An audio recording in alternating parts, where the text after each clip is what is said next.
When you're setting up your shots for the day, oh come on, you want to make sure that each of your cameras is working. So you charge up all your batteries overnight, you lay your cameras out on the floor, you power up each camera with its cleaned SIM card in it. So you don't just wipe out the SIM card. What you want to do is you want to do a get info or some kind of disk information on that card to make sure that it is wiped out. One of the problems I'm experiencing is with Apple, you have a lot of files in use, and even though the app is long dead, the file thinks that the app that you were previously using is still using that file. So when you go to remove that file, it disappears, but the space on the chip is not reclaimed. Meaning, you can have an empty chip that has no space left on it, which makes no sense. How could it possibly be empty and not have any space? But this is a problem. So what you wind up doing is reformatting your SIM cards. So always take the time to not only validate your batteries, but validate your SIM cards. And you'll find that your day of shooting with your motorbike or your chainsaw or whatever is going to be a lot better. These cameras on the left, wow. These cameras on the left have a fairly universal means of focusing on an image. All you do is point and shoot. You can shake the cameras like mad, you can jostle them, you can strike them, and the image stays pretty much in focus.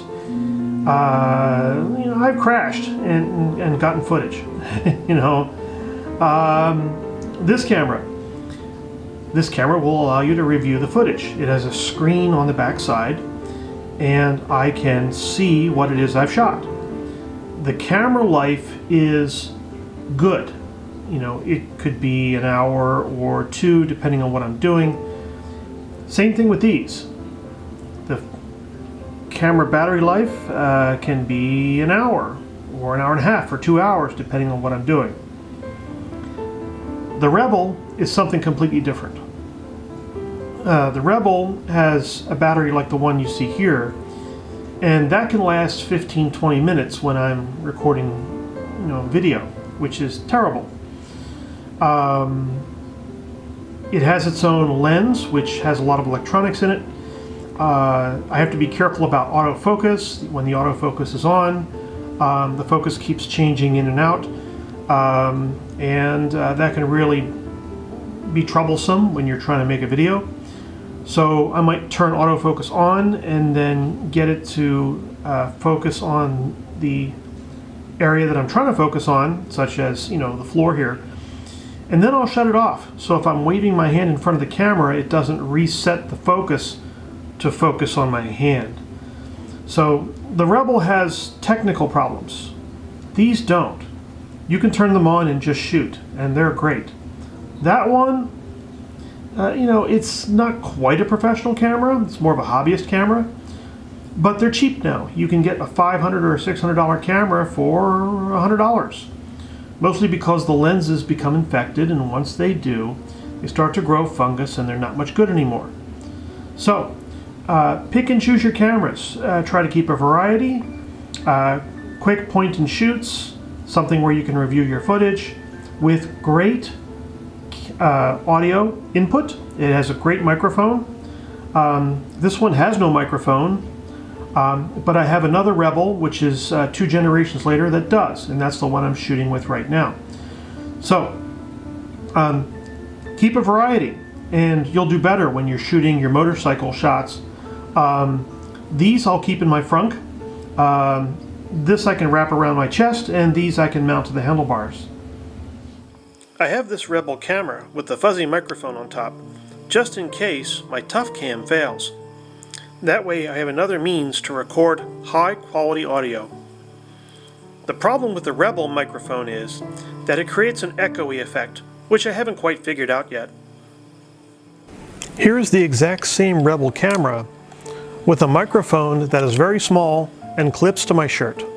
Can you hear the difference? When you're choosing memory cards for your cameras, I always go with SanDisk.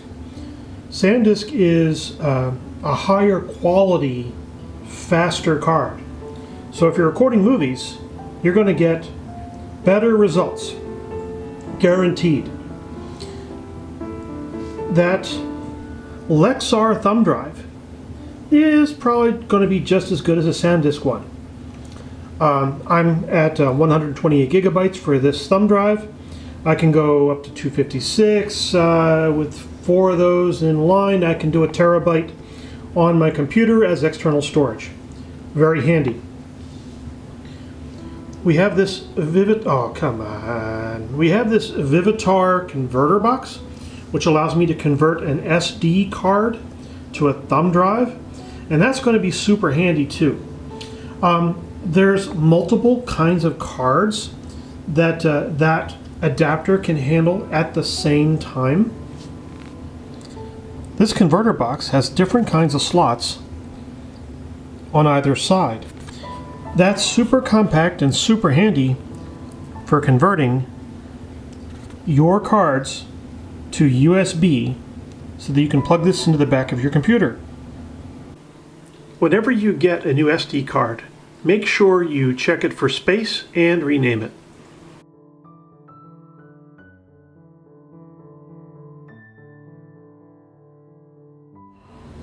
One of the problems I had with this device is it doesn't say whether the cards are right side up or upside down, which is a bit confusing. And it'll only read one card at a time, so you can't put cards on either side. They just won't show up. But the first one you put in will. I like to purchase my stuff at Office Depot. I will not buy these things online if I can avoid it. If I do buy them online, I want to make sure I'm purchasing them from a verified vendor, such as SanDisk. Anybody else? No way. It's mostly because they arrive in the mail, you do a system check on them, and they show up as having, say, 128 gigabytes, and then you start copying files to them, and then you find out that it's got 16 gigabytes on it. So it's a fake chip. There's a lot of fake stuff out there, so always buy the original stuff. Go to trusted sources. When I was copying this file, you can see it as 192 out of 641, and it has completely paused. Now it's catching up. I would say the SanDisk chips are about 5 times faster. So something really went wrong here. I'm really going to have to test this chip over and over to see if it's really as slow as I think it is. If it is that slow, I'm never buying another one. Still waiting, still waiting, still waiting.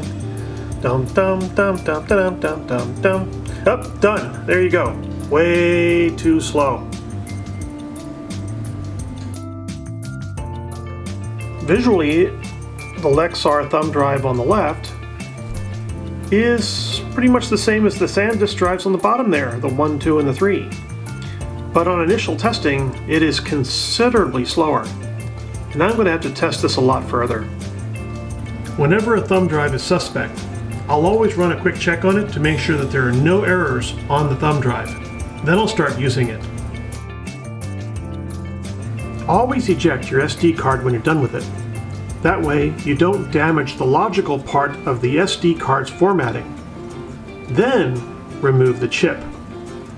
Don't just yank on it.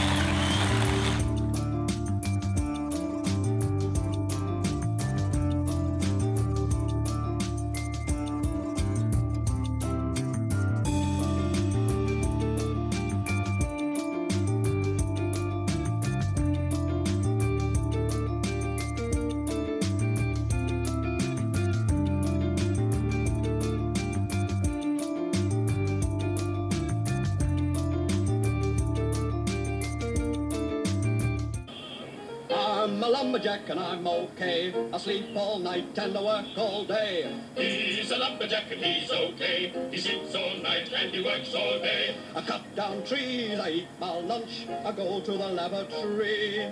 On Wednesday I go shopping and have buttered scones for tea.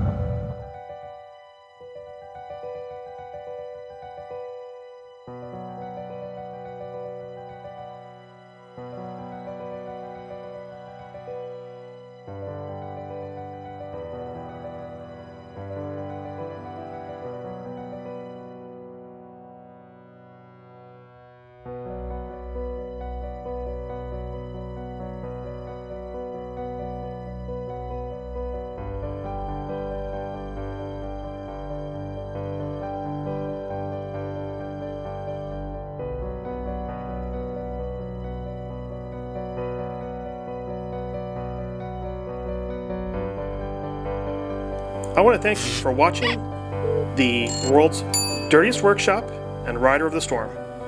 Bye-bye.